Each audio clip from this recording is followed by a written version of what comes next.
Last week, I broke up with my boyfriend, whom I dated for 3 years. Even though we weren't separated, I remained in touch with him as a friend. He's a nice guy, but I just felt it wasn't working between us anymore. My best friend, Tina, suggested me to start casual dating again. She said it will help to get over this breakup. To be honest, last 3 years I hardly went out with new people or socialized that bit. Speaking about casual dating, no app is appropriate than Tinder. At least that's what I used to believe.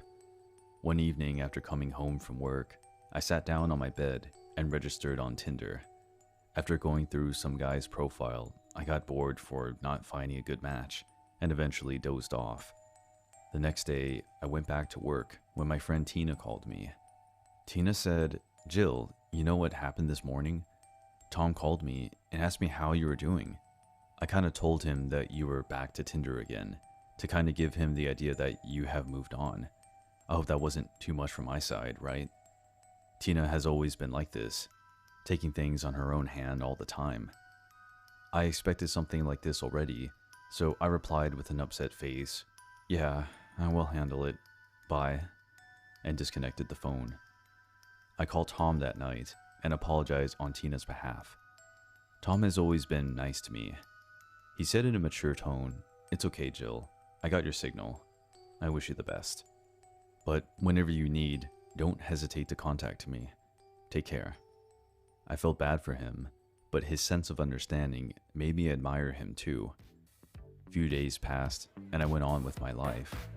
I started going out with my friends, and sometimes with their mutual friends, for a drink or movies. One Sunday afternoon, I was chilling in my room when I received a request from a guy on Tinder. I opened his profile and started to check out his pictures. The guy wasn't that handsome, but he had a friendly face. I accepted his request and we started chatting on Tinder. His name was Mark. He said he works in a department store close to my location. We kind of hit it off. It seemed we had quite similar tastes in music and food. Mark asked me out for a lunch date. We decided to meet the next day at a local restaurant.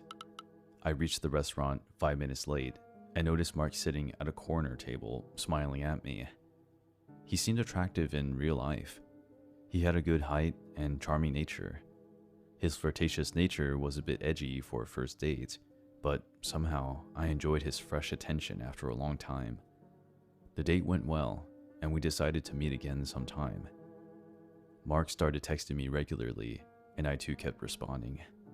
One day, we were talking over the phone, as usual, when Mark asked me, "So, are you in a relationship right now?" I replied in an awkward tone, "Well, if I was, I wouldn't be talking to you all this time," and laughed a bit to loosen up the conversation. Mark didn't respond to my joking tone and said, "Love has become a joke these days, you know. You can hardly trust people." I realized he might have been through a really bad breakup, but I chose to stay out of his personal affairs. With more days passing, Mark always tried to slip into our conversations and how heartbreak is the worst thing to do to anyone. I felt bad for him, but we kind of came a bit close. One day, Mark asked me to go on a dinner date with him.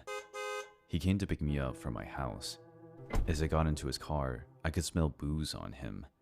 He didn't look drunk, but he told me he went for a few drinks earlier. It didn't worry me because he was on his best behavior so far. He was driving carefully too. Around 9 p.m., we reached the restaurant. We sat down and ordered the food. Mark said while smirking at me, "Hope you won't mind if I order some drinks." I actually didn't mind because it was good to see him having fun. Not a single time he talked about relationship issues. Instead, he was very much flirting with me. I was blushing with his compliments. He drank 4 pegs of whiskey in just half an hour. Finally, I got a little bit worried and said, "You have to drive also, don't forget that." Mark looked at me, his eyes got stuck at mine. The way he stared suddenly creeped me out. Then he said, "Jill, I really like you. I would like to take you home after dinner." It has been quite a while I am going out with him, so I kind of wanted to get close to him, but seeing him getting so drunk, I wasn't feeling that sure. I fumbled and said, how far is your place? He replied, not that far. Come on, let's go. I couldn't say no to him, even though his sudden behavior change seemed unusual to me. He got into his car and started the engine. The roads were empty. He started to speed up the car. I got scared and said, Mark, please drive slowly. You're scaring me. He looked at me and then started to chuckle, as if I said something very stupid. After leaving the town, we got onto a dusty road. I said, I didn't know you live in the outskirts. How far now? Mark replied in a low but firm voice, almost near. We reached in front of a wooden house after 10 minutes. The house appeared quite old and out of maintenance to me. The entire house was in darkness. We got down from the car and Mark said in a mocking voice, Welcome to Lion's Den, and started to chuckle in the same manner. I thought it was all because of the alcohol in his stomach. As we got inside, Mark switched on the light. The house was really old. I could see a layer of dust on the couch and furniture in the living room. He took me upstairs. There was a bedroom and bathroom upstairs. The bedroom also appeared unclean and smelly. It felt like no one had cleaned the room for a while. Mark told me to sit on the bed and went to the kitchen. I waited for a few seconds when suddenly I saw something shining under the pillow. As I lifted the pillow, my heart sunk in horror. There was a sharp knife under it. I immediately got up and tiptoed to the kitchen. As I peeked inside, I saw Mark mixing something into a glass of wine. Is this guy planning to drug me and then slit my throat? Oh God, I made a huge mistake. I was out of the idea. There was no way I could get out of this house because Mark locked the door using his house key. It felt strange for me then, but I didn't care about it earlier. God, how stupid am I said to myself. Mark lifted 2 glasses on his hand and started walking towards the bedroom. I already came to the bedroom before he could realize that I had understood his vicious plan. He got inside and looked at me with his wide eyes and smiled. His face was looking all evil. He then said in a spine-chilling, cold voice, Here's your drink, Jill. Enjoy. I knew there's no way I can fight this guy and get out of this house alive. So a plan came to mind. I said, thanks. Hey, can I use your bathroom for a sec? Mark replied, of course, but don't make me wait too long, and smirked at me. I got up and went to the bathroom. As soon as I locked the bathroom door, I dialed my ex-boyfriend, Tom. He picked up the phone and said, What a surprise, Jill. So what's... But before he could finish, I replied in a broken but low voice, Please help me. This guy's trying to kill me. I need your help, Tom. And started whimpering. Tom replied in a panicked voice, Oh shit, where are you? Share me your location. I shared with him my live location, and Tom said, Listen, Jill, just hold on for some time. I am coming there as fast as possible. I stood inside the bathroom like a statue. I was completely freaked out and paranoid. Suddenly, a knock appeared on the bathroom door. I heard Mark's voice. Jill, did you take something that is mine? Mark said. My hands turned cold. Oh my God, this guy now knows. He hasn't figured out that I've taken his knife with me. Mark started to bang on the door. Come on out, doll. I have planned a romantic night for us. Don't make me force you. The bathroom door was made of half glass and half wood. Hence, I could see Mark's figure leaning on the glass. He almost stuck his entire face on the glass and said, Jill, don't make me force you. Come out and give me my knife back. I started screaming and crying. Please let me go. But what Mark did next shook me from the inside. He started banging on the glass with his head. Cracks started to appear on it, and blood splattered on the glass too. He was hitting the glass like a maniac, with his head screaming, Open, open now. Suddenly, I saw Tom calling me. I picked up the call and Tom said, I'm here. Where are you? I was in no position to explain further. I rushed to the bathroom window, and luckily it was open. Without giving it a second thought, I jumped. I hurt my ankle, but I saw Tom standing in his car on the road. I sprinted to him and got inside his car. I screamed with the top of my lungs, "Drive, Tom, drive now." He drove the car away, and that night I took sleeping pills to sleep. Tom stayed back with me. It's been a few days since this incident. Last night, we sorted things out and are back together again. I can't trust any unknown guy anymore. Tom is taking a shower right now in my bathroom. But suddenly a text has come to his phone. Reply from an unknown number. The text reads, "Got the payment, thanks." It is a reply to a text that Tom sent to this number. Tom has texted this number last night. "Got her back. Thanks for all the help. Sent you the money."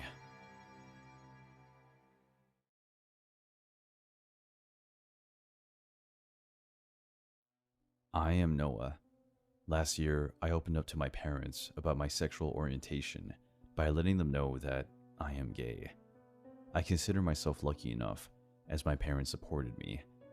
I am currently 24 years old and working for a software company. I recently dated a guy for a couple of months, but somehow we both decided to call it off as it wasn't working the way we expected it to be. So for casual dating, I started using Tinder. After 2 to 3 days of searches and left swipes, I got matched with a guy by the profile name Leo the Wolf. People these days use many weird names to get followers on social media. The profile picture was of a tall, good-looking guy. We accidentally came out to be a match, and this is how we started talking. The guy told me that his name is Leo, and he works in a garage as a car mechanic. The more we talked, I realized he is charming, and he too came out about his sexuality last year to his mother. But his mom cut off all contacts with him after hearing this. I felt pretty bad for the guy, because some people in the world still think being gay is some kind of disease, whereas it's just another expression of love and choice. Anyway, we talked for a few days, and every time he brought up how bad he felt about his mother's behavior, I always supported him and tried to encourage him to accept his true self. One day, I told him that we should catch up sometime. I thought he would be excited to meet me, but his response kind of surprised me. We were on a call when I asked him this, and he replied, well, I believe I still need some time. If you don't mind, we can wait for some more days." I immediately understood his discomfort and said, "Oh, sure, no issues. Take your time." A week passed by, and we kept talking like usual. One night, I was coming home from a friend's house. I was walking from the sidewalk, and there were very few people on the story. It was already late, so I was walking fast to reach home as early as possible. It was a moonlit night, and crickets were chirping in the distance. I was about to take the turn leading to my house when I felt someone was following me. I immediately turned back and saw a man wearing a hoodie standing in the middle of the road a few hands distance from me. Due to his hoodie, I couldn't see his entire face. The only thing I could see was his mouth. He constantly licked his lips in a very weird manner. I was almost near my house, so I decided to walk really fast by avoiding this man. As soon as I reached the door, I looked back again, but that man wasn't there. I got inside the house and sat on the couch for a while. To be honest, the look on the man's face kind of creeped me out. After dinner, I went to bed when Leo texted me, asking how was my day. I told him about this creepy guy following me home. He too replied that it was really bizarre and that I should have said something to that freak. At that point, I felt a little bit embarrassed for getting freaked out so easily. I decided that if I ever saw that guy again, I will teach him a lesson. I was tired, hence I fell asleep easily. The next morning when I woke up and went to check my mailbox outside, I found a letter inside the box. As I opened the letter after coming inside the house, my heart drowned in horror. The letter read, "Next time, when I will see you again, you won't be going home alive." I was sure this was from the creepy asshole of last night. My mind was awfully disturbed the whole day. I decided to go to the cops with the letter before going home that night. I thought before the guy tries to harm me in any way, I should go to the police and ask for protection. As I came out of the office, I received a call from Leo. He said, "Hey, where are you?" I told him about the entire matter and said that I am going to the police station. Leo told me, "Oh my god, can't believe that creepy dude will have such audacity. Anyways, as you will be going to the police station, then I will cancel the plan tonight." I asked, "What plan?" He said in a shy voice, "Actually, I thought I should invite you for dinner tonight. I am ready to take whatever we share to the next level." That moment, I could really use some good talks and a dinner with a friend, so I said, "Okay, I can come. This will actually give me some peace of mind." Leo laughed caringly and said, "Why don't you just come to my place and have dinner? Then we will go to the cops together, if you don't mind me accompanying you." I was really happy to see his kind gesture. I immediately agreed to meet him for dinner. He gave his house address, which was quite close to my workplace. I took a cab and reached his house within 15 minutes. Leo was standing at the door. He smiled at me and welcomed me into the house. He was good looking and quite a smiley face. I sat down on his couch.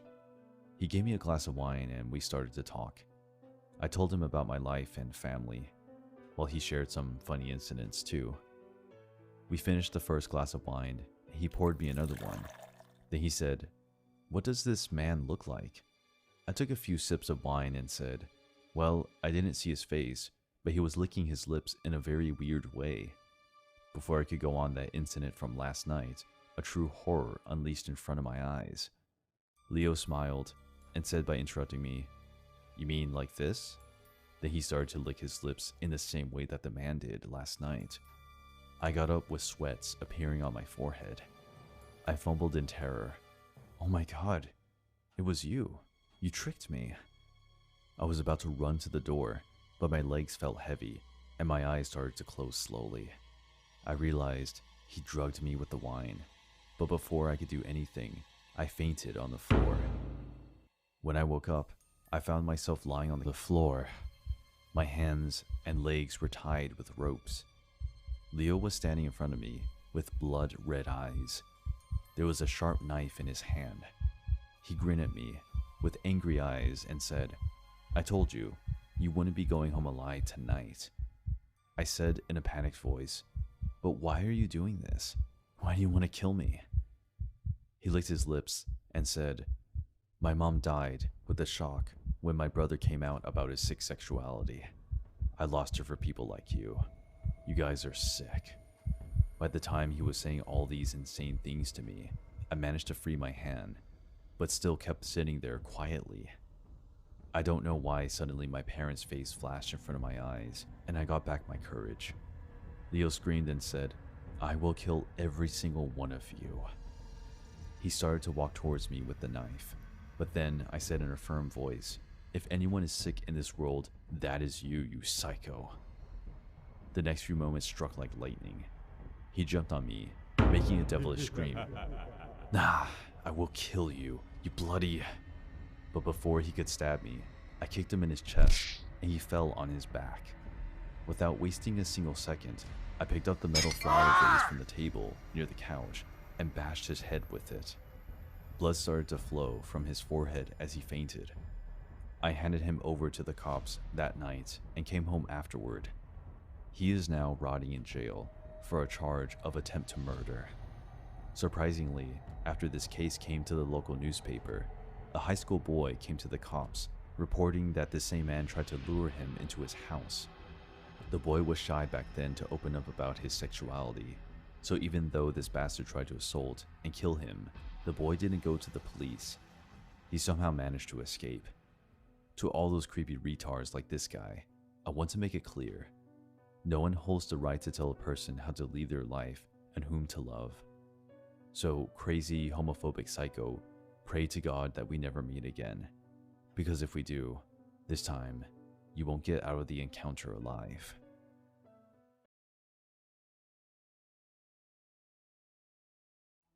I am 23 years old and recently shifted to Seattle looking for a job. I have been an outgoing person, But what happened 3 days back has traumatized me for life. I met a girl named Jenny on Tinder.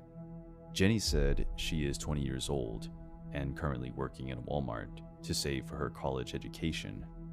Being an independent person myself, I kind of started liking her. We texted almost all the time possible.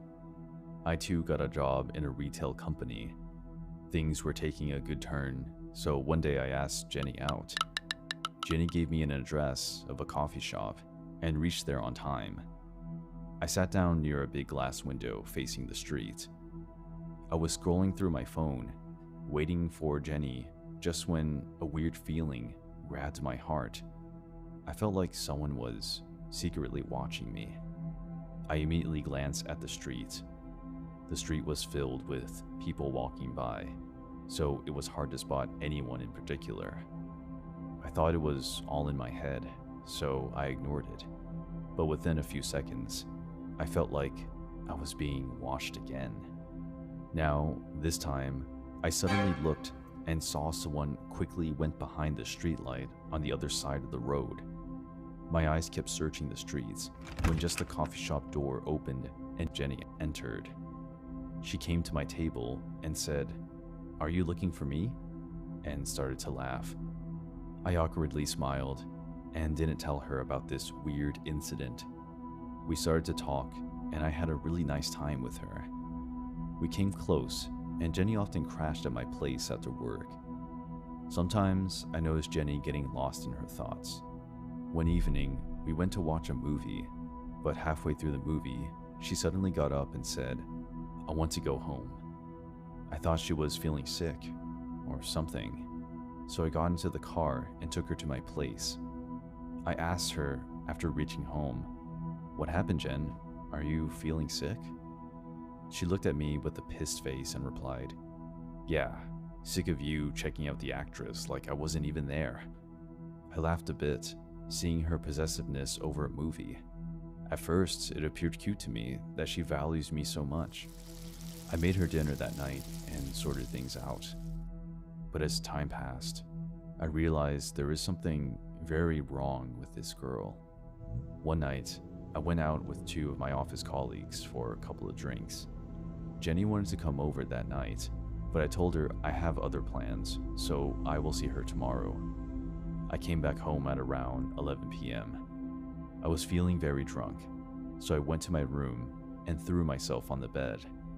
Don't remember how long I slept, but suddenly I felt there was something different happening in my house. I can't explain that feeling, but it scared me all of a sudden. I slowly opened my eyes, and as I looked at the bedroom door, my heart flunked to my throat. I hardly locked my bedroom door, so the door was half open already. But the door wasn't the only thing that caught my eyes. I saw Jenny. Yes, she was standing there and watching me with her very creepy wide eyes. I kind of gasped and woke up in a shiver. "What the? Oh my god, Jen, you scared me." She started laughing, as if what she did was something very funny. She then slowly came to my bed and cuddled me and fell asleep. I fell asleep again and decided to talk to her about this matter in the morning. When I woke up in the morning, I realized Jen was gone. I immediately called her and said, "Jen, what were you doing last night at my house?" I was going to tell her how I don't like people sneaking into my house behind my back, but she replied, sealing my mouth.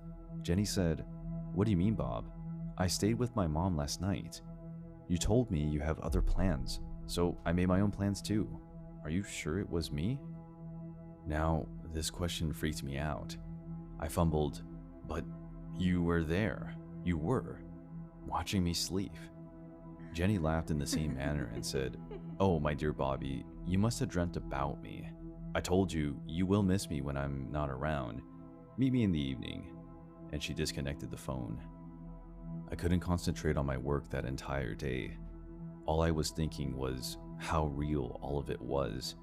I almost felt her touch while she slept beside me all night. Then I thought maybe I was too drunk, and I actually imagined all that. A few days later, I took Jenny to that same coffee shop where we met for the first time. We were talking while a colleague of mine named Pamela entered the shop. She came in and I introduced her to Jenny. Jenny smiled at her, and after spending some time at the coffee shop, we came home. It was a Sunday, so I told Jenny to stay over. I was making fries in the kitchen. As I turned back, I saw Jenny standing behind me with an expressionless face. I obviously got startled a bit and said, "My God, Jen, when will you stop doing this?" She replied, "Doing what?" I said, "How long were you standing there? It's kind of creepy, you know." I don't know what I said, but she suddenly turned all furious and replied, "What's the deal with Pamela?" I wasn't expecting this question at all, because Pamela talked to us for hardly a minute. I said with surprised eyes, "Geez, Jen, you are overthinking it now. We just worked together and it was a coincidence that we came across today." Jenny rushed to me and started screaming at my face. "Oh really? Do you think I don't see you?